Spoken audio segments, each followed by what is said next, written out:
Welcome to episode 22 of Ketchup with Max and Jose. Hey there, everyone. Jose. All right, so episode 22, and this is the big episode because I want to highlight your big episode and your lucky break, where the YouTube... You don't have to roll your eyes when you said it. Did I roll my eyes? A little bit. Oh, sorry. Where it was your lucky break when the YouTube algorithm decided to grant you a boon and took you from 30,000 followers to... 30? Where'd you like 6,000. Was it 6,000? We were at 6,000 followers. Oh, man. It went from that was 6,000 to 12,000 overnight, and then from 12,000 to 100,000 in the next 3 days. Oh, wow. That is a jump. Yeah. So a week later, 100,000, and you had your plaque. Well, that's so we're talking about Garum. This is the Garum video.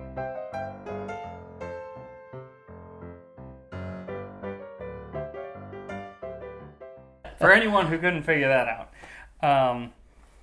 It was, what was it, June 17th or something like that I put it out? Yep, we were in Arizona, and we were like, oh, something's up with YouTube. It's the view count is through the roof. So I put the episode out on a Tuesday, and this is June of 2020. Put the episode out on a Tuesday. It did fine. I think it did fine. Mm-hmm. And... it's hard to tell. That's why you can't tell when a video is going to pop or anything, because there's so many different analytics that YouTube takes into account, and they're not always the same, and they change, and you don't always have access to everything. So it was doing fine, and we went to Phoenix. And I remember on Saturday when we were there, my mom was like, so, what's your plan work-wise? Are you going to find another job? Because I had been furloughed now for a few months. As if you weren't already thinking about it. Right, I was thinking about it, yeah. And that next morning, we woke up, and I looked down at my phone, and it was like, I think it got to 10,000 subscribers, or maybe it was 12,000 subscribers, and the video had tens of thousands of views. And my most viewed video ever had 30,000 views. And that was a big thing. That was the trencher video. Excuse me. And then it just kept going. And Monday, Tuesday, every day was bigger. And I think by Thursday night, we'd hit 100,000 subscribers. And yeah, Thursday around close. Was it Friday night? I think it was Thursday night. Yeah, I don't know.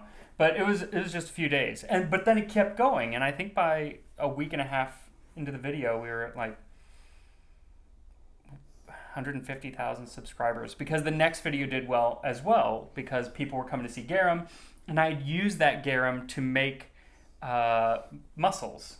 And so it was an entire episode on Apicius, and it just happened to be another Rome episode. So, maybe it was the two back-to-back Rome episodes really helped. But and as we've said many times, people love their Roman episodes. People love their Roman episodes. People love their Jamies. Hi, Jamie. What's up, bud? All right. So I have to wonder, what in the cultural zeitgeist was out there that caused people to look up Garum randomly one day, because I've never encountered Garum in my life, even heard about it, I think.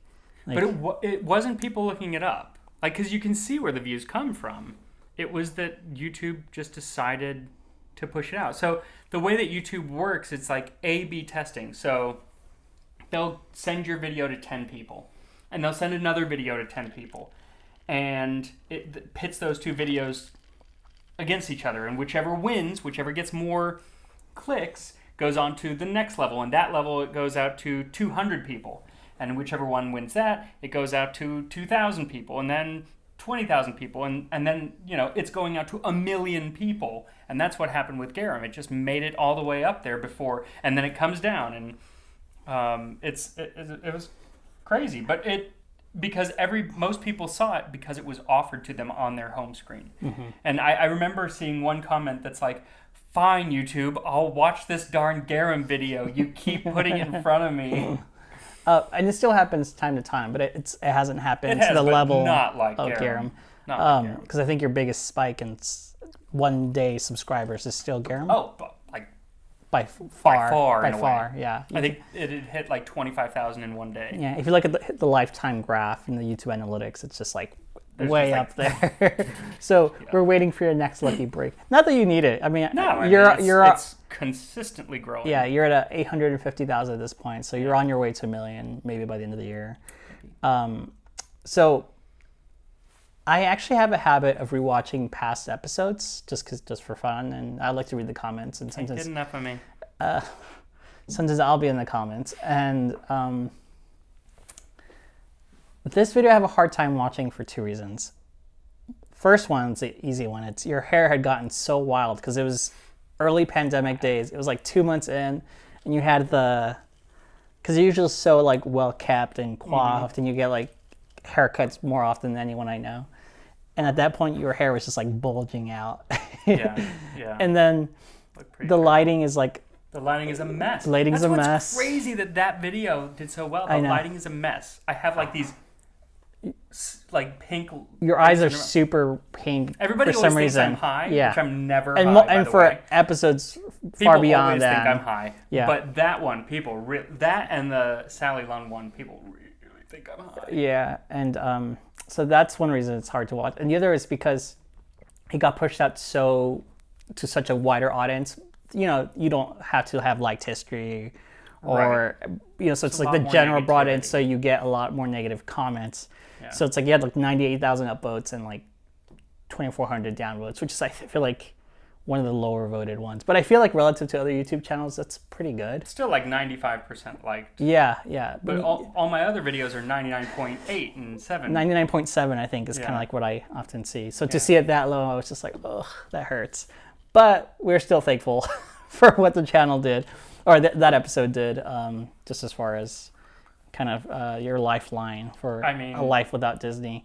Changed our lives. Which I'm still there. I'm still, Disney Plus marketing, working on a bajillion things. But, 5 years, and you actually got your 5-year, right? Because I was there for about 7 years. And I actually had been longer because I had been with Cruise Line, but they didn't. They don't bridge that. No, there's too much of a gap. And I just went, 3 days ago and picked up my 5-year pin and all the other stuff that I had left at Disney. Picked it up. It was sad. All your toys and stuff. Yeah, me and my old boss. Jeez. Oh, well. I was so embarrassed because he came here afterward to give me something, and he saw the mess that is your studio now. Live. It's your Our studio. I was so embarrassed. Oh, boy. All right. So, one thing I will take credit for is for the Garum episode, I did choose a Magikarp. Yes, perfection. People know Magikarp fish sauce. And I think in general, that kind of pushed a little more of trying to have, because we were already having Pokemon plushies and a few others that were non-Pokemon, but kind of trying to tie it. Because, for the episode after, and I had already planned it that way, to be honest, but it was also a Shelder for the Roman muscles. I was like, all right, let's try and do something with it. Because I do have a ton of plushies. I actually had a ton even before the channel started. People were like, oh, Max, you must love Pokemon. It's like, actually, I love Pokemon. I forced it on him. But he does play Pokemon Go, and I shared it in one of the past episodes, so you can add him there. So he now knows up to whatever Pokemon Go has. So which is pretty much a lot of them. So it's a lot. Hundreds of Pokemon. I think as of recently, they're at like 900 Pokemon exact.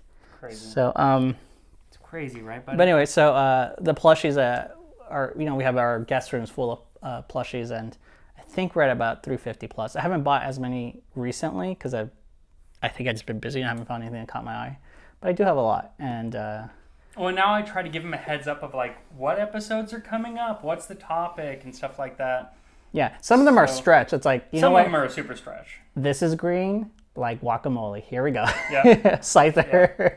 Yeah. But some of them are kind of like obvious, and some of them don't even have plushies. Like what was it? The episodes all have plushies. No. Some of them, don't have like a plushie that connects. Or not at all. It's just like a random. Yeah, like a random one. Or it connects literally to like one fact that I'll mention in a video, and like the Nostradamus one, people were like, "Hey, why don't you have this cherry Pokemon Cherim?" I'm like, I don't know that there is a plushie for Cherim. Yeah, there isn't one. And even if there is, Max, if he tells me like a day ahead, it's just like, well, it takes weeks to get these things. Yeah, some of them take forever, but most of them I do get from the Pokemon Center, which is where I got these cups.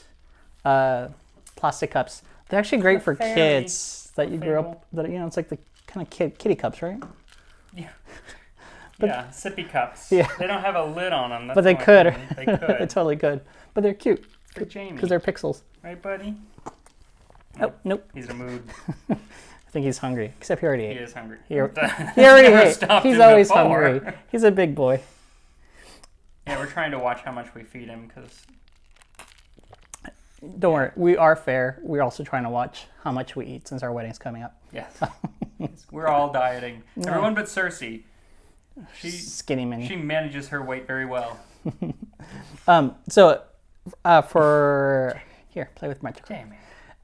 So besides Garum, like so many people were so eager to talk about like their modern day Garum for their culture, like especially in the Asian countries, just different kind of fish sauces and Mom, and there are so many modern fish sauces, mostly in the Far East, and they tend to be saltier. I feel than a lot of Garum. I find some of them really really salty. And Garum is really salty. And we don't actually know exactly how much salt was in it. But when we're talking about Garum, you're really talking about Colotura de Leche, because modern, what you actually made was experience. quick Garum. Quick Garum, which is an ancient recipe. Which is part of the reason why there's a lot of downvoting on it. Because I'm not fermenting Because it's not fermented. Someday I will, but I can't do that in my condo. And people are like, that's not Garum that you made. You made fish soup or fish stock or whatever. And he recognizes that. But he also mentions it in the video. But yeah, I mean, it is a historic recipe. It's from like I want to say 7th century. So, but yeah, no, there's so many different kinds that use different herbs and different fish, and yeah, people are proud of their fish sauce. Yeah, one day you'll have your redemption. I will have my redemption. I'm gonna bury a jar in our backyard. I will make full on 1.5 long, 2 month long Garum. I hope it doesn't poison me. And speaking of poisoning, I tend to not really eat everything you make because I'm a really picky eater, and some of the stuff he makes is funky. Like I'm never gonna try the heart with whatever it was. Like even the smell or seeing you struggle to chew through the muscle, I'm just like, that's too much. Or anything with blood. And then when you actually made Garum, the house stunk. Like what the hell, Max? Like I didn't agree to this. I was an ass, but that is true. And can you imagine though if I had asked you and you said no and I hadn't made it, where we would be? The poor house. And then of course the blood soup. Do you have any other blood recipes coming up? I do have other blood recipes coming up. Viking blodbrot, or blood bread, which is bread made with blood. That was popular during the Viking Age in Scandinavia. Yeah. And if you follow his Instagram, Tasting History with Max Miller, he posted actually a video of it in the blender, and I actually shared it too on my Instagram at World Against Jose. So sometimes you'll kind of tease upcoming episodes. Because the way the filming is done, it is usually at least a week or 2 or 3 ahead, just because... Yeah, I think this is a month ahead. The editing and because man is a one-man show. And so I kind of just push the button in the back and do the subtitles. And then sometimes the cats help, but not really. So no, but Jamie does make an appearance in a video coming up because he was on the counter. And part of the reason too is because someone was complimentary. It's like, Max, I love your show, but stop with the cats. They were so mean. And I'm like, no, double down on the cats. More cats. But it was even more than just stop with the cats. It was like, he went on. Like, hate the cats. Unnecessary. He didn't say hate the cats. Unnecessary. That's what I got. But he implied it. It was very unkind. Don't mess with their cats. You're going to get more cats now, person, if you're watching this. Exactly. More cats are coming to you. Anyway, so Garum. So eventually we're going to have redemption.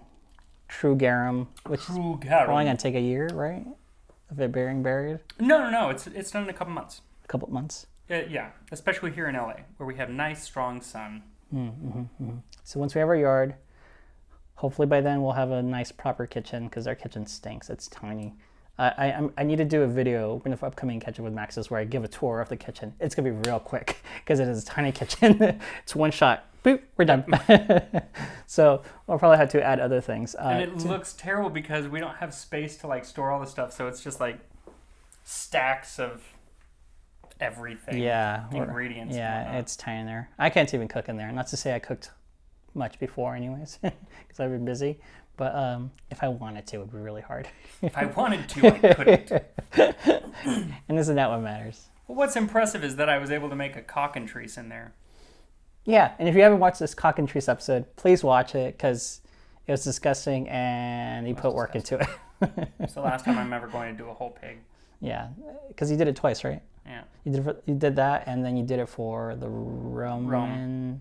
What was it? Like just honey pig, stuffed honey pig, right? Yeah. Yeah. Which was actually delicious. Yeah, it's not bad. One of the few things I tried actually. Yeah. And then as far as the future of the channel, what do you have in mind? More the same. Really? Pudding. I mean, I don't know. I mean, I started drinking history. So That's right. That's, taking off. I'm doing every other week right now, but eventually it'll hopefully get to every week. I need some help on the channel. Looking for someone who's like a full-time assistant in all capacities, like who can help with editing and research and We should launch a contest. everyday things. I know. America's Next. Yeah, and I've had people who have like offered to do things, but it's always either like one task. But I kind of need help with everything, or they live in Norway. I kind of need them here because there's a lot of the stuff is like hands-on stuff. So once I get that help, then hopefully we'll be able to do 2 episodes a week: one tasting history, one drinking history. Still working on the book. It's a long process, but that is a work in process, and that's enough future for the show for me. I don't need any more future. What about like other cultures that you want to explore that are kind of like in your noggin? Oh, You don't have to mention specific recipes. yeah. But No, other- so I have a couple. I have one from Sri Lanka that I want to do. It's not going to be for quite a while because it's going to be a new recipe in the cookbook. And then I'll do an episode on it when the cookbook comes out. I want to do Mongolia, some recipes from, it's actually northern China, but it's Genghis Khan, time period of actually Kublai Khan, and some more India. Yeah, you haven't done one since Payasam, right? Yeah, it did really well. Did well. I just haven't, it's kind of like, I have all these ideas, but then when I actually sit down, those ideas kind of, it's like my brain just automatically like picks one thing. It's like, this is what you're doing. And I tend to like forget about everything else that I've been thinking about. So I do try to write stuff down, but it doesn't always happen. And I forget to look at the list of things that I've written down. And because there's very rarely am I like, I don't know what I'm going to do. And so there's just always something at the forefront of my head, and that's what I end up doing. So I know there's a lot of things I'm forgetting, like an Australian recipe. I really want to do an Australian recipe. I think about it often, but for some reason, whenever I sit down to do an episode, that is not what I think about. And of course, I will use Kangaskhan, so do not be worried. Yes, I think on my list of things that I want you to make is still pozole at some point. Yes, that is happening. And then, I don't know why, lutefisk. I don't even know what it is, but I want you to do it. Because I heard it's stinky. And I love watching you get grossed out eating things because it's fun. I think other people like watching you eat gross things. Maybe that'll be like something that I travel to do. I don't know. I don't even know how I would. I don't know. Lutefisk. If you have suggestions, please put them in the condiment section. Yeah, so those are kind of my to-do list. But I know people always ask about Africa, and I think there's challenges there that you There's mentioned. been a lot of challenges. And then Northern Africa, super easy. Everywhere else in Africa, very hard. And then Native American, which is also a lot of difficult. challenges. Trying to be respectful of the cultures and all cultures in general. I think that's always something you try and do. Yeah. So maybe find someone to work with. That's the hope. And as we are starting to get to travel a little bit more, so hopefully it will be easier. It's hard to do anything with anyone because if they want to come here and film, there is no space to have a second human being here. Well, they could replace me here, and that's so yeah. I'd be okay with that. So it's been tricky. Yeah, and then I think Jewish recipes, which I think you've kind of been struggling back and forth. It was supposed to be next week. That's the one that fell apart. Oh, what Yeah. was it? Can you say, or? Well, I never ended up on a dish. What it was a history of Rosh Hashanah and Yom Kippur. Fell apart, as so many things do. The thing is, lots of other episodes have come out of that process of things falling apart. It'll spawn another episode. So it has spawned another episode that will happen eventually on medieval Jewish people in Spain and whatnot. But what I had planned fell apart. But hopefully latkes are coming up because I love latkes. So. With sour cream and applesauce.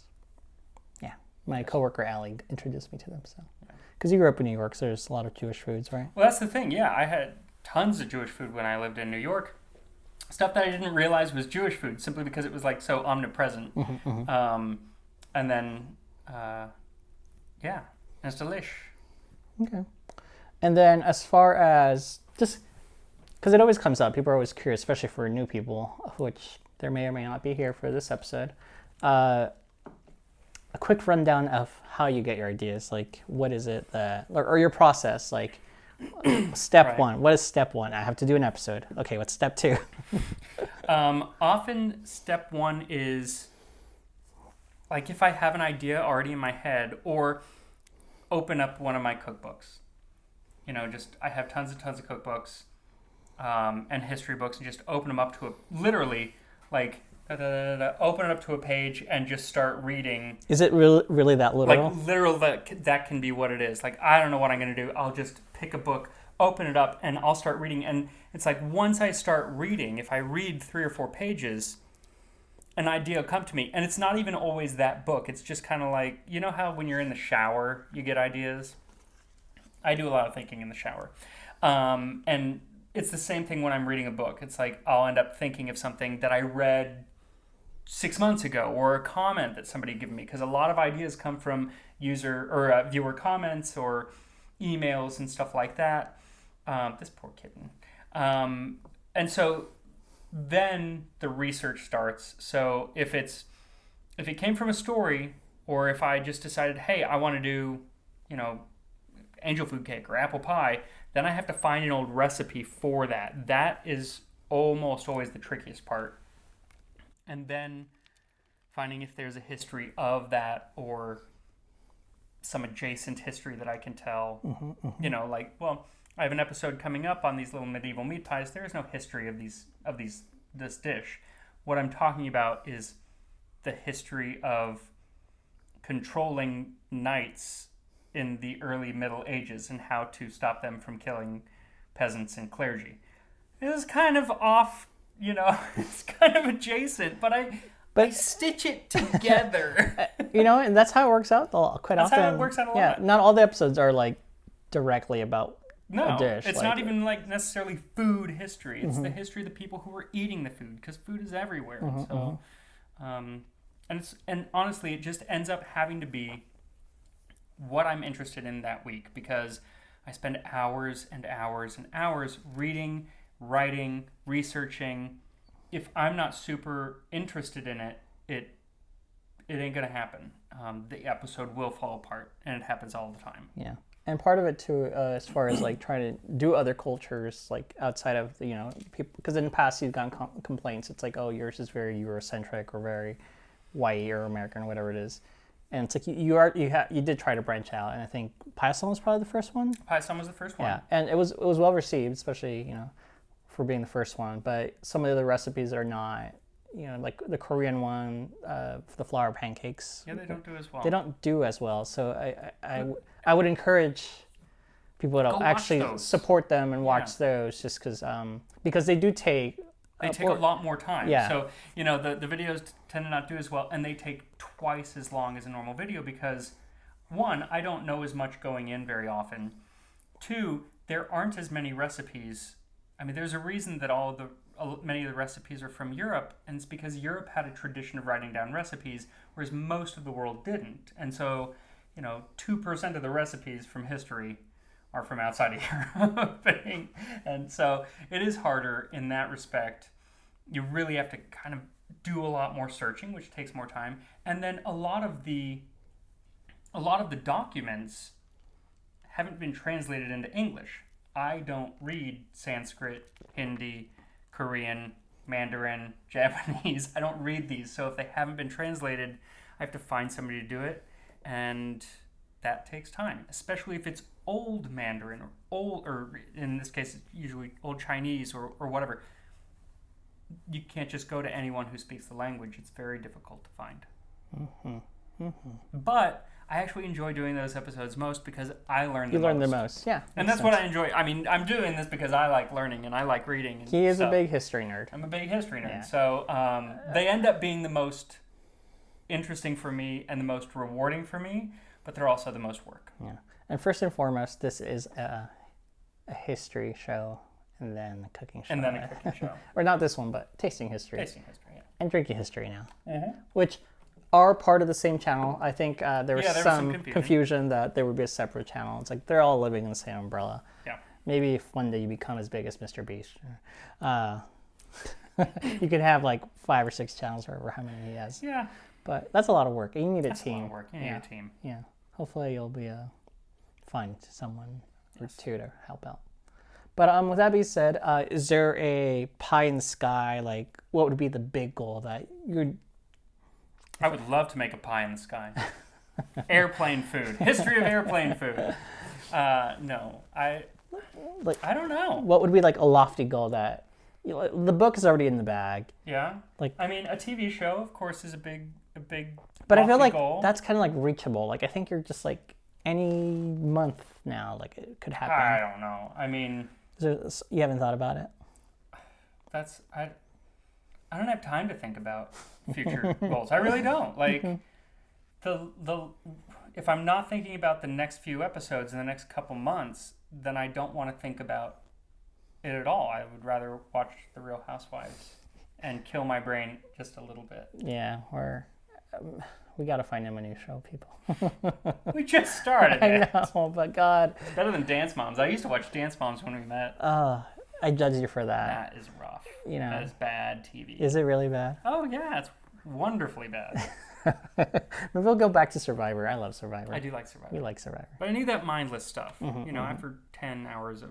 excruciating research. Not excruciating, but research. Yeah, it's work. Fun research, but it's work. I mean, the way I see it, again, I mentioned it. It's a final project due every week because that's about the little presentation that I would have. Yep. That's a lot. It's a lot. It's a lot of work. But anyway, any other way. I think I haven't asked, but if anyone has any recommendations as far as like what your idea of tasting history, leave it in the comment section or the condiment section, and kind of honestly, since you're watching my channel, like what would you want from my channel besides this format? I feel like maybe we're kind of getting towards the end of what this is. I don't know. I don't know. Yeah. What else do you want to see on here on Ketchup with Max and Jose? Yeah, because I recently started doing kind of like show reviews, but it's not really a review. It's a suggestion. It's like, here, watch this. I like it. But maybe this could be more. I don't know. I don't know. You let me know. It's your show. Let it grow. Jamie, what do you want it to be? More cats? Less cats? He wants dinner. He already had dinner. I think he wants a nap. Second dinner. He's on a Hobbit. All right. Well, thank you for supporting myself and Max and our weird endeavors, and for being great people. It's a great fan base that we've built up, that you've built up and have latched onto me, I guess. So also he's on Twitter, Tasting History 1, and I'm World Against Jose, but I'm more active on Instagram. Me too. Instagram is actually the best place. Yeah. Where I'm more likely to answer questions too. And that's where I post all my fun memes, because Twitter got rid of fleets because they didn't do so well. Yeah. Plus, Twitter is mean. Yeah, that's true. All right. Have a good one, friends. So long, everyone. Adios. Bye.